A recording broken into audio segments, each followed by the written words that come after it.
লোকনাথ, আজ তোমাকে সব দেখতে হবে। নিজের ক্রোধের উপরে তোমাকে সংগ্রহণ করতে জানতে হবে, তা না হলে সিদ্ধি লাভ অসম্ভব। আমি দেখতে চাই প্রভু, আমি দেখতে চাই। আমি যে নিজেকে উজাড় করে আপনার থেকে সবকিছু শিখতে চাই প্রভু।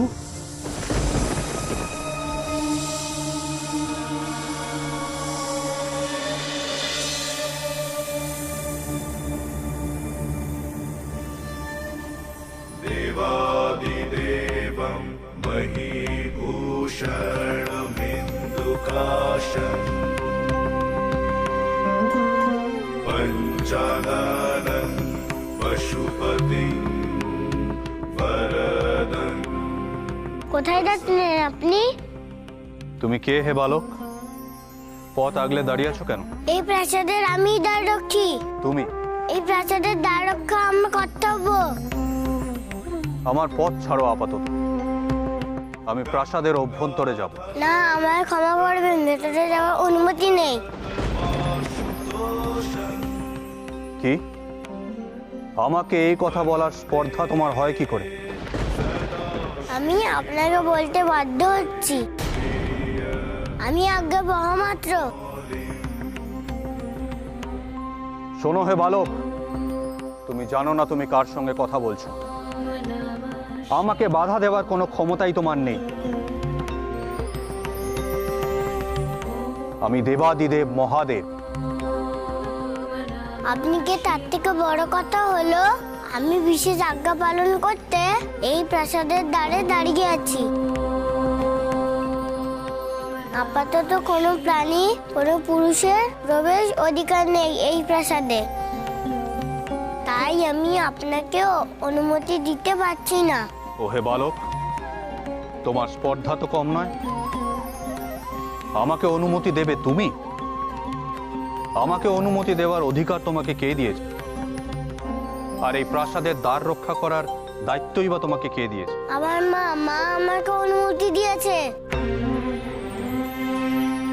তিনি আমাকে এই কর্তব্য পালন করতে বলেছে, আর আমি মায়ের আদেশ পালন করব।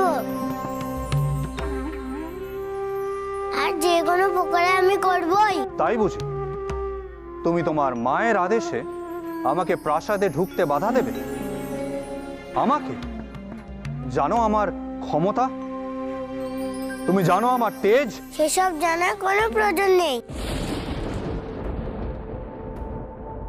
মায়ের আদেশ পালন করতে কাউকে ঢুকতে দেব না। স্তব্ধ হও হে বালক। তুমি আমার ক্রোধের সামনে, আমার তেজের সামনে তুমি ভস্ম হয়ে যেতে পারো। আমি তোমাকে শেষবারের মতো বলছি, এই দ্বারের সামনে থেকে তুমি সরে যাও। না, ফল যাই হোক, বিনা যুদ্ধে আমি পরাজয় স্বীকার করব না। আমার কর্তব্য পালন করেই যাব, যে কোনো মূল্যে। যে কোনো মূল্যে? বিনা যুদ্ধে?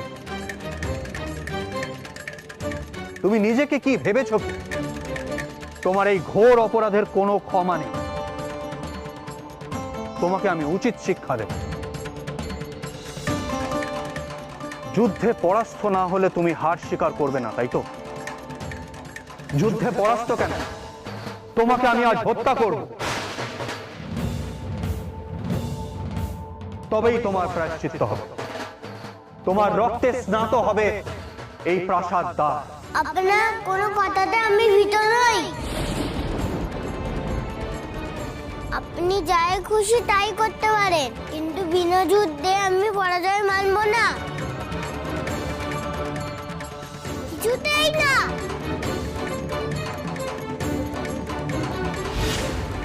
না, দোহাই প্রভু, দোহাই, ওই অস্ত্র আপনি চালনা করবেন না।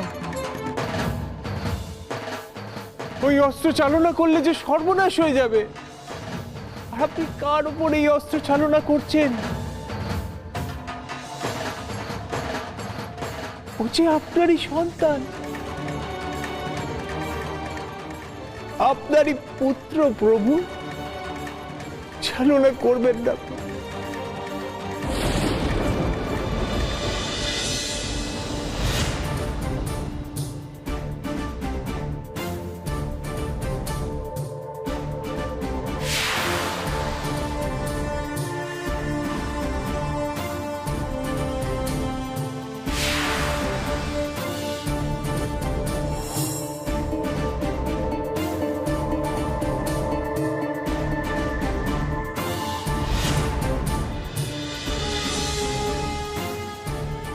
না প্রভু না, এ আপনি কি করছেন?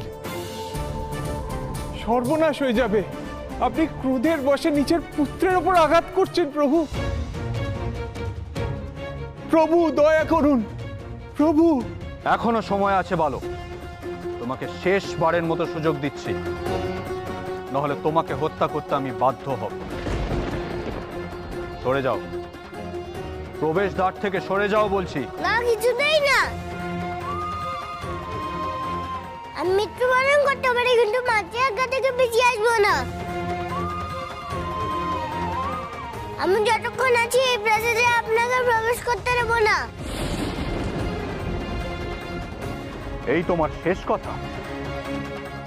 বেশ, তাহলে মৃত্যুবরণ করার জন্য প্রস্তুত হও তুমি।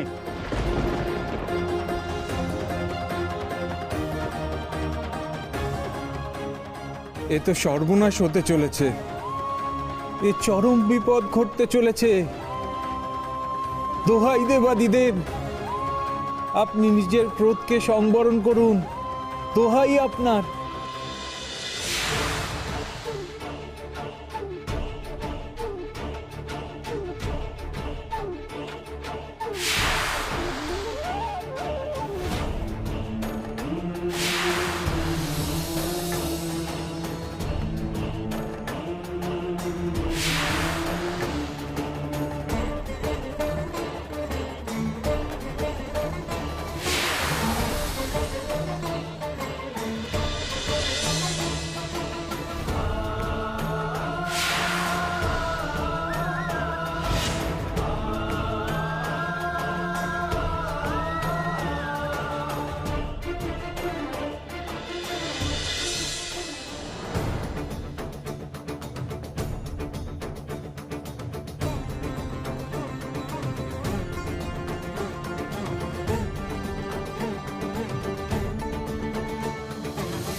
ঈশ্বর,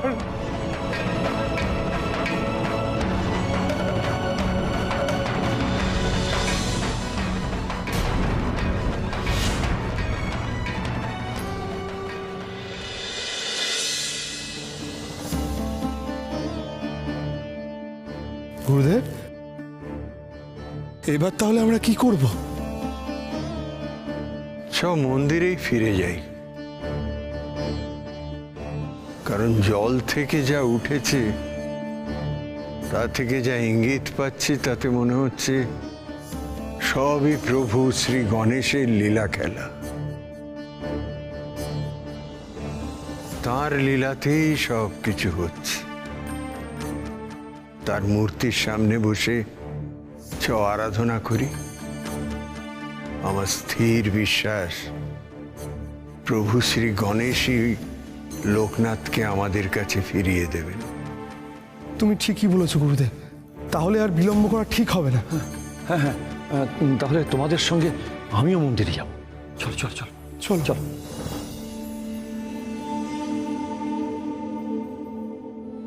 মোড়ল মশাই, মোড়ল মশাই,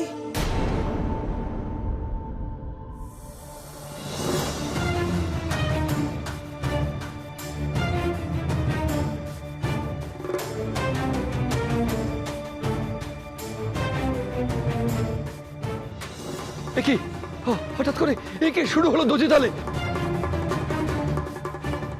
হায় হায়, এইবার কি হবে? হ্যাঁ, এমন দশা কেন আরম্ভ হলো? এতক্ষণ বলেছিলাম না, তবু আমাদের যে কোনো সময় শাস্তি দিতে পারে। যা বলেছেন, ওই হ্রদের জল গোটা গ্রামে ছড়িয়ে পড়বে। ওই প্রভুর কোপে আমাদের জলে ডুবে মরতে হবে। গুরুদেব, এরা যা বলছে তাকে সত্যি তেমন কিছু সত্যি ঘটতে যাচ্ছে না তো? মরণ মাসে কিছু একটা করুন। নদী তালে জলের অবস্থা এমন আমরা কোনোদিন আগে দেখিনি। এবার কি হবে? আমি জানি না, আমি জানি না এইসব কি হচ্ছে। এখন এই মুহূর্তে ঠাকুরকে ডাকা ছাড়া আমাদের আর কিচ্ছু করার নেই, কিচ্ছু না। হে প্রভু গণেশ, আমাদের রক্ষে করো। যা হচ্ছে সবাই সন্ন্যাসীর পাপে হচ্ছে, আমরা তো কোনো অন্যায় করিনি। তুমি যেমন সারাটি বছর আমাদের পাশে থাকো, তেমনি থাকো, আমাদের উদ্ধার করো প্রভু, আমাদের উদ্ধার করো।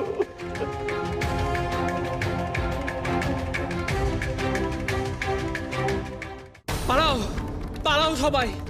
ওই জলস্তম্ভ যে কোনো সময় আসে পড়বে, গোটা গ্রাম ভাসিয়ে দেবে। সর্বনাশ, এই সরো, তোমরা দেখে দাঁড়িয়ে থাকো না, তোমরা পালাও, আগে প্রাণ বাঁচাও, বলে সব শেষ হয়ে যাবে।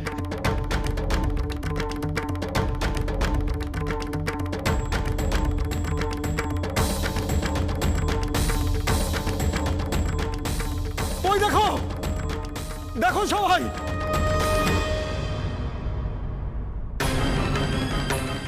আর কোনো দেখা দেখির ব্যাপারে নেই, দেবরসে সব শেষ হয়ে যাচ্ছে, সবাই পালাও।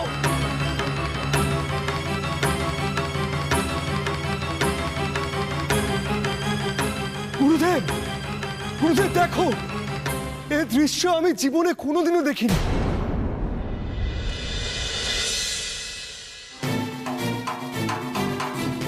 এ কি সত্যি দেবরস, নাকি অন্য কিছু? নাকি আমরা সত্যি আমাদের জীবনের সমাপ্তির ক্ষণে উপস্থিত হয়েছি গুরুদেব? রে, এ হচ্ছে ঈশ্বরের লীলা খেলা। কিচ্ছু ভাবিস না, শুধু শুধু চোখ মেলে দেখ আর অনুভব কর এই অপার্থিব দৃশ্য। গুরুদেব, গুরুদেব দেখো একবার, জল নামতে আরম্ভ করেছে। এই জলস্তম্ভ নিজের শক্তি ক্ষয় করছে, শক্তি ক্ষয় করে আবার হ্রদে মিলতে চলেছে এই জলস্তম্ভ। রে, আমার মন বলছে যে এই জলস্তম্ভ মানুষের মৃত্যুর ইঙ্গিত হয়ে উদয় হয়নি, এসেছে নতুন জীবনের দূত হয়ে।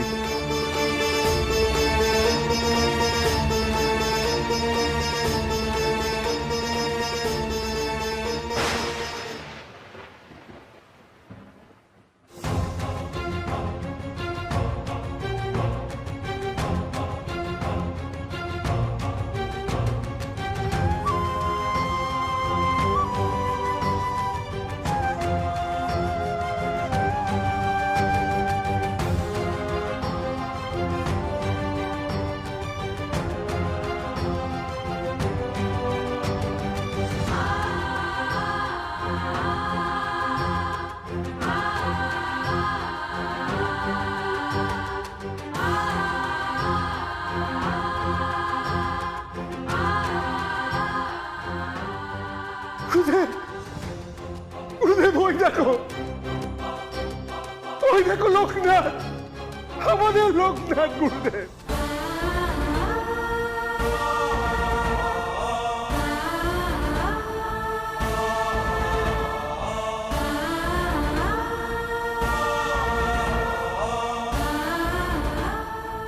এই তবে সেই সন্ন্যাসী।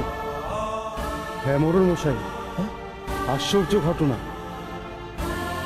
এইভাবে যে সন্ন্যাসী আবার ভেসে উঠতে পারেন, এ তো কখনো ভাবতেও পারিনি। এত জাল ফেলা হলো, ওনাকে পাওয়া গেল না, অথচ এখন এইভাবে উনি ফিরে এলেন। বেনি রে, বলেছিলাম না সব তার ইচ্ছেতেই হয়। দেখ, নতুন জীবনের দূত হয়ে এসেছে। সব প্রভুর লীলা রে, সব প্রভুর লীলা।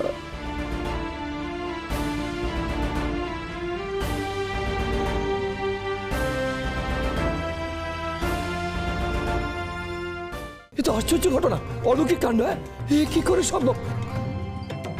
সন্ন্যাসীর দেহ এতক্ষণ ধরে জলে ভেসে আছে কি করে? কি করে এটা সম্ভব?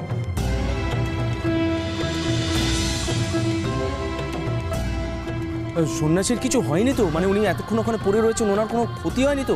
না না না, লোকনাথের কিচ্ছু হয়নি, কিচ্ছু না।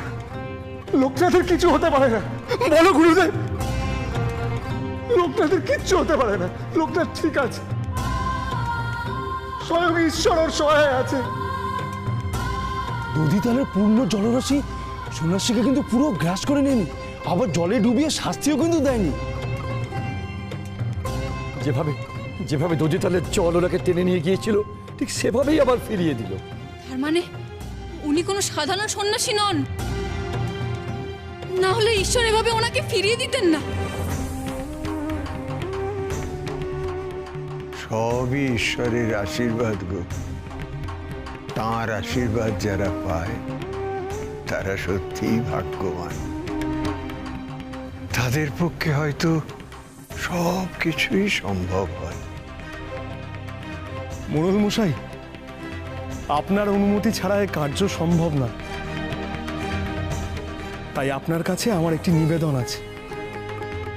বেশ, বলুন বলুন, আপনি কি চান? দয়া করে আপনি আমায় অনুমতি দিন এই দধিতালের জলে নামার। আমি অন্তত সাঁতরে গিয়ে লোকনাথকে নিয়ে আসি। মোড়লমশাই, আর মনে হয় আপত্তি করার কোনো মানে হয় না। সত্যি উনি একজন পুণ্যাত্মা সন্ন্যাসী। ওনাকে রক্ষা করতে জলে নামলে পাপ হবে না, বরং পুণ্যই হবে। বেশ, তবে তাই হোক। স্বয়ং ঈশ্বর যেখানে চাইছেন সেখানে আমি আপত্তি করার কি? হ্যাঁ, মোড়লমশাই, আমরা ওনার সঙ্গে যাই। আমরা গেলে সন্ন্যাসীকে পাড়ে আনতে একটু সুবিধা হবে। বেশ তো বেশ তো, যাও যাও যাও যাও যাও যাও, তাড়াতাড়ি যাও।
লোকনাথ, লোকনাথ রে, লোকনাথ। গুরুদেব, লোকনাথ যে অচৈতন্য, ওর জ্ঞান ফেরাবো কেমন করে? বেনি, বেনি, ওকে এক্ষুনি মন্দিরে নিয়ে যাওয়া উচিত, তাহলেই ওর জ্ঞান ফিরে আসবে। হ্যাঁ, সে ভালো, আমি সব ব্যবস্থা করছি। আরে কে কোথায় আছো?